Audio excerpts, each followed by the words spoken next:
मित्रों, आज मैं आपको एक ऐसी कहानी सुनाऊंगी जिससे आपको पता चलेगा कि चुप रहने के क्या फ़ायदे होते हैं। तो एक गांव में गौतम बुद्ध का बहुत बड़ा आश्रम था। वहाँ पे प्रसिद्ध बौद्ध गुरु रहते थे। वहाँ पर उनका शिष्य बहुत बोलता था। वह हर समय इधर उधर की बातें करता था। जब वह दान लेने के लिए जाता तो हर घर से एक नई कहानी लेकर आता और आश्रम के दूसरे शिष्यों को सुनाता था और एक दूसरे शिष्य की एक दूसरे से बुराई करता था, चुगली करता था और सबके सामने अच्छा बनने का प्रयास करता था। खुद से ही खुद की तारीफ करता और हमेशा अपने गुरु के सामने खुद को श्रेष्ठ और उत्तम साबित करता। वह खुद को सभी शिष्यों से श्रेष्ठ समझता था। उसका कहना था कि मैं एक अमीर घर का बालक हूँ। अगर मैं चाहता तो एक आरामदायक और सुविधाओं से संपन्न जीवन जी सकता था, लेकिन मैं सब छोड़कर यहाँ आ गया हूँ क्योंकि मुझे सत्य की खोज करनी है, खुद को जानना है, जीवन को जानना है। इसीलिए मेरा त्याग तुमसे बड़ा है। एक दिन गुरु ने आश्रम के सभी शिष्यों को बुला करके कहा कि आप सभी को 1 माह के लिए कोई न कोई संकल्प लेना है। इससे आपकी संकल्प शक्ति मजबूत होगी और आप में आत्मशक्ति का संचार होगा। आप सभी अपने सामर्थ्य के अनुसार कोई सा भी संकल्प ले सकते हैं। आप सभी में जिसका संकल्प 1 माह से पहले टूट जाएगा वह अपनी पुरानी दिनचर्या में वापस आ जाएगा। सभी शिष्यों ने अपने इच्छानुसार छोटे बड़े संकल्प लिए और गुरु को अपने संकल्प के बारे में बताया, लेकिन वह शिष्य जो खुद को सबसे बड़ा दिखा रहा था, वह सीधे अपने गुरु की कुटिया में पहुंचा और बोला कि मैं खुद की भांति बड़ा संकल्प लेना चाहता हूँ। कृपया आप ही बताइए क्या संकल्प लेना चाहिए। उसकी यह बात सुनकर गुरु मुस्कुराए और बोले, क्या तुम मेरे द्वारा दिए गए संकल्प को पूरा कर पाओगे? क्या तुम्हारे द्वारा उसे पूरा करना संभव हो पाएगा? शायद नहीं, वह तुम्हारे लिए संभव नहीं है। तुम उसे पूरा नहीं कर पाओगे, इसीलिए तुम खुद ही कोई संकल्प ढूंढो। शिष्य ने बोला, नहीं गुरुदेव, आप मुझे जो संकल्प देंगे मैं उसे पूरा करूंगा। गुरु ने कहा, ठीक है, तुम अगले 1 महीने तक चुप रहोगे, मुंह से एक शब्द भी नहीं निकालोगे, यही तुम्हारा संकल्प है। शिष्य ने कहा, गुरुदेव, यह भी कोई संकल्प है? यह तो बहुत आसान है। 1 माह तक चुप ही तो रहना है। आप कोई बड़ा संकल्प दीजिए जो मेरी योग्यता के लायक हो, जिसे पूरा करने में मुझे समस्या हो। गुरु ने कहा, पहले तुम इस संकल्प को तो पूरा करके दिखाओ।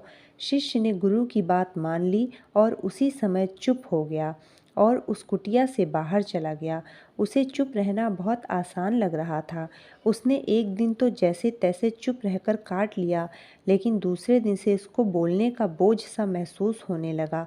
तीसरे दिन उसे भारीपन महसूस होने लगा और चौथे दिन एक अजीब सी बेचैनी होने लगी। उसके आश्रम के आसपास सभी शिष्य बातें कर रहे थे। वो भी अपने पक्ष उनके सामने रखना चाहता था। वो भी उनकी बोलती बंद कर देना चाहता था, लेकिन उसका संकल्प उसके आड़े आ रहा था। इसीलिए वह पूरे दिन बस मुंह आंखें बनाता रहता। इसी तरीके से कुछ और दिन बीते। वह शिष्य बीमार पड़ गया। उसका सिर फटा जा रहा था। उसको खाने पीने का भी मन नहीं कर रहा था। वह सिर्फ और सिर्फ बोलना चाहता था। वह गुरु के पास गया और उनके सामने बैठकर लिख कर बताया कि गुरुदेव, मैं बोलना चाहता हूँ, बिना बोले मुझे सांस नहीं आ रही है, मेरा दम घुटता जा रहा है, मैं अंदर ही अंदर पागल हुआ जा रहा हूँ, मैं क्या करूँ? संकल्प तोड़ दूँ? क्या यह पढ़कर गुरुदेव मुस्कुराए और बोले, संकल्प तो तोड़ने के लिए ही होते हैं शिष्य, लेकिन जो अपने संकल्प को पूरा कर लेता है वही अपनी आंतरिक शक्ति को बढ़ाता है। जो अपनी आंतरिक शक्ति को बढ़ा लेता है वह समझ और जागृति के रास्ते पे आगे बढ़ जाता है। संकल्प कर लेना भी तुम्हारे हाथ में है और इसे तोड़ना भी तुम्हारे हाथ में है। तुम्हारे बहुत से भाई अपने संकल्प को तोड़कर अपनी पुरानी दिनचर्या पर वापस आ गए हैं। अगर तुमसे नहीं हो पा रहा है तो तुम भी संकल्प तोड़कर अपनी पुरानी दिनचर्या पर जा सकते हो। याद रहे, लेकिन अगर आज तुम इस छोटे से संकल्प को नहीं संभाल पा रहे हो तो आगे की ज़िंदगी को कैसे संभालोगे? बाकी फैसला पूरी तरह से तुम्हारे हाथों में है। गुरु की यह बात उस शिष्य के दिल में चोट कर गई और वह बिना कुछ बोले वहाँ से चला गया और खुद को अपनी कुटिया में बंद कर लिया। वह केवल जरूरी कामों के लिए ही कुटिया से बाहर निकलता, बाकी सारे समय कुटिया के ही अंदर बैठा रहता। 15 दिन बीत चुके थे और आश्रम के लगभग बाकी शिष्यों का संकल्प भी टूट चुका था, लेकिन उसका संकल्प अभी भी जारी था। संकल्प लेने के बाद से उसने एक शब्द भी नहीं बोला था। सारा आश्रम हैरान था कि इतना बोलने वाला इंसान चुप कैसे हो गया।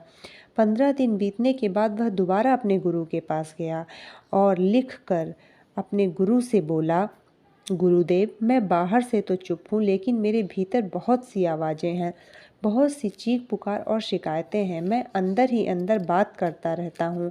मेरा मन तरह तरह के सवाल पूछता है। मैं बाहर से जितना मौन हूँ, भीतर से उतने ही शोर शराबे से भरा हुआ हूँ। क्या इस तरह से मेरा संकल्प अभी भी जारी है?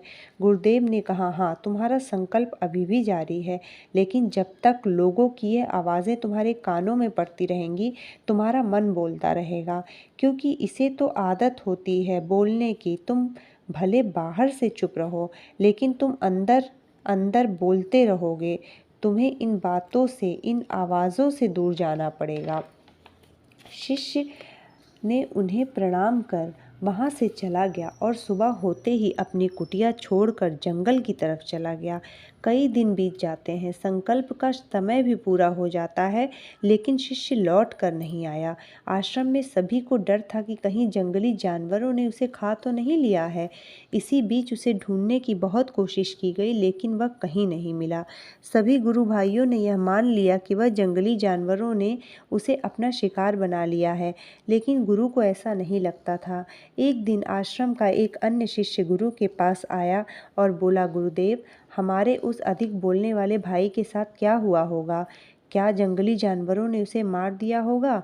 गुरु ने कहा, हो सकता है जानवरों ने उसे अपना शिकार बना लिया हो, लेकिन उसके ना लौटने की दूसरी वजह भी हो सकती है।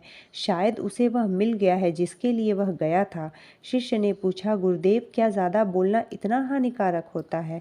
गुरुदेव ने कहा, इंसान के दुखों में से एक दुख ये भी है कि वो कभी चुप नहीं रह सकता है, हमेशा कुछ न कुछ बोलता ही रहता है। सिर्फ हमारे बोलने के कारण हमारे आधे से अधिक दुख पैदा होते हैं।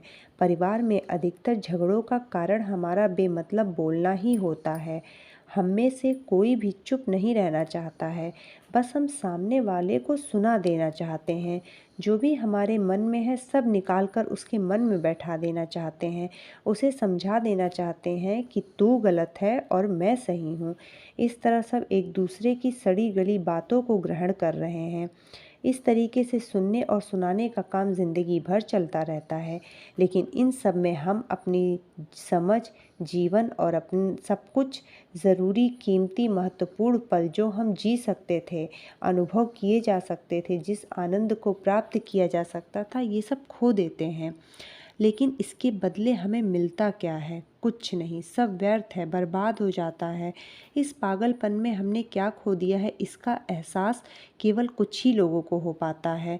बाकी लोग जैसे उन्हें अपने आने का पता नहीं, वैसे उन्हें अपने जाने का भी पता नहीं चलता है। शिष्य ने कहा, तो इसका समाधान क्या है गुरुजी? गुरुदेव ने कहा, पूरी जागरूकता के साथ अपने विचारों को देखना, यही एकमात्र तरीका है। सारी मानसिक समस्याओं का वर्तमान में रहकर चिंतन करना, पूरी जागरूकता के साथ अपना काम करना जिंदगी में एक चमत्कारिक बदलाव ला देता है।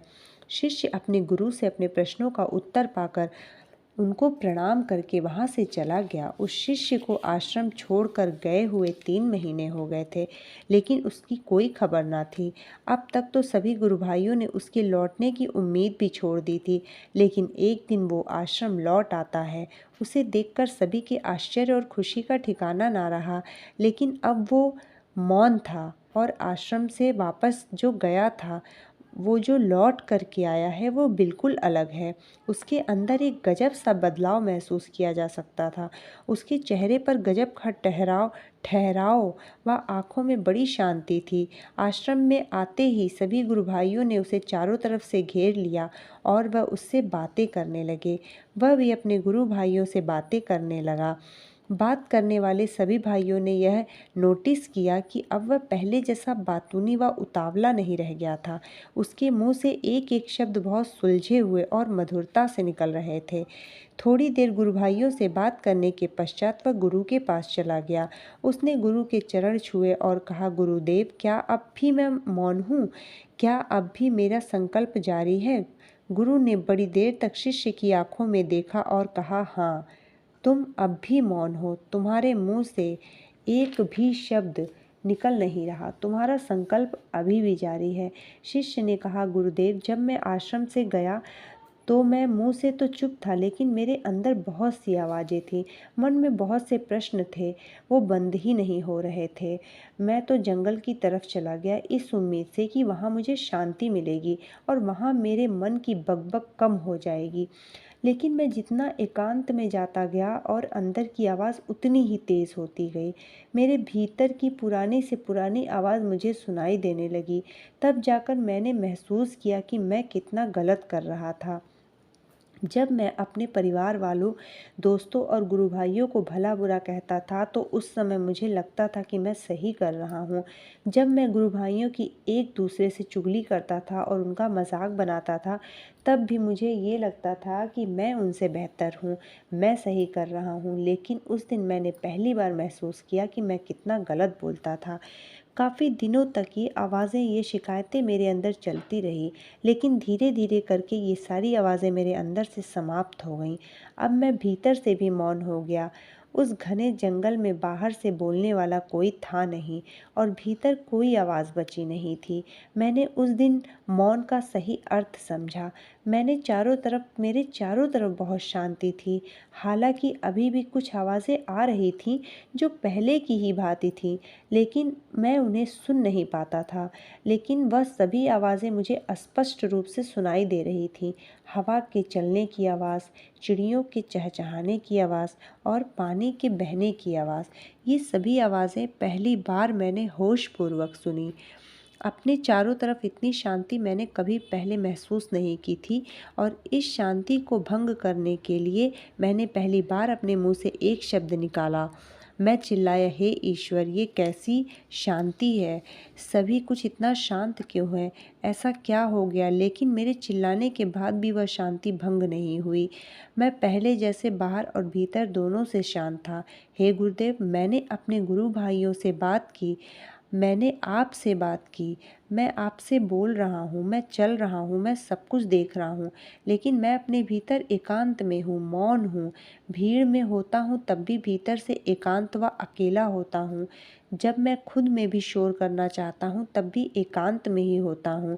अब सब दिखाई पड़ने लगा है, सुनाई पड़ने लगा है। गुरु ने कहा, जब तक बाहर की तरफ बोलते रहोगे भीतर अशांति ही रहेगी, लेकिन जिस दिन हम भीतर की तरफ मुड़ जाएंगे तब भीतर कुछ नहीं निकलेगा। हम शांत ही रहेंगे। दुनिया में जितनी भी बुराइयां हैं ज़्यादातर हमारे बोलने से उत्पन्न होती है, क्योंकि हम चुप रहना नहीं चाहते हैं। हमारी जितनी ज़रूरत है उससे कहीं ज़्यादा बोलते हैं। हम सामने वाले को सुनना ही नहीं चाहते हैं, बल्कि उसकी बोलती बंद कर देना चाहते हैं। उसे समझा देना चाहते हैं कि मैं कौन हूँ, क्या कर सकता हूँ, और यही हमारी ज़िंदगी का मकसद बन के रह गया है। हम सारी ऊर्जा इन व्यर्थ के बोलने में बर्बाद कर देते हैं। ऐसे ही समाज में लोगों का जीवन दुखों से भर जाता है। सब एक दूसरे को सुनाने में लगे रहते हैं, एक दूसरे की सुनते नहीं हैं, समझना नहीं चाहते। चुप रहना तो उन्होंने कहीं सीखा ही नहीं है, क्योंकि चुप रहना उन्हें छोटा महसूस कराता है। दुनिया की सभी लड़ाइयों का कारण बोलना है, इसीलिए हमें उतना ही बोलना चाहिए जितना कि बोलना ज़रूरी होता है, क्योंकि व्यर्थ का बोलना ऊर्जा को नष्ट करता है। क्योंकि व्यर्थ में जो हम बोलते हैं वो हमें भीतर लौटने नहीं देता है, यह हमें बाहर की ओर खींचे रहता है और बाहर का ही रहने देता है इस संसार के अलावा। लेकिन अगर भीतर के संसार में मुड़ना है तो इस मुंह को बंद ही रखना चाहिए। इसीलिए जितने भी आत्मज्ञानी हुए सभी एकांत की ओर भागे, ताकि उन्हें ज़्यादा ना बोलना पड़े, ज़्यादा ना सुनना पड़े। एकांत में रहेंगे तो ज़्यादा नहीं बोलेंगे, कम बोलेंगे और अपने भीतर की यात्रा कर पाएंगे। इसीलिए कोई चाहे तो इस संसार में रहकर भी एकांत में रह सकता है, शांत रह सकता है, लेकिन इसके लिए उसे अपनी ऊर्जा बचानी पड़ेगी, जिसे वो अब तक व्यर्थ के शब्दों में बेकार कर रहे थे। तो दोस्तों, इस कहानी की सीख यही है कि व्यर्थ का बोलना हमारी ऊर्जा को नष्ट करता है। मुझे उम्मीद है कि आपको ये कहानी पसंद आई होगी और आपको इस कहानी से काफ़ी कुछ सीखने को मिला होगा। तो आपके इस कहानी के बारे में क्या विचार हैं, हमें नीचे कमेंट बॉक्स में लिखें और जाने से पहले इस वीडियो को लाइक और सब्सक्राइब कर दें। Thank you.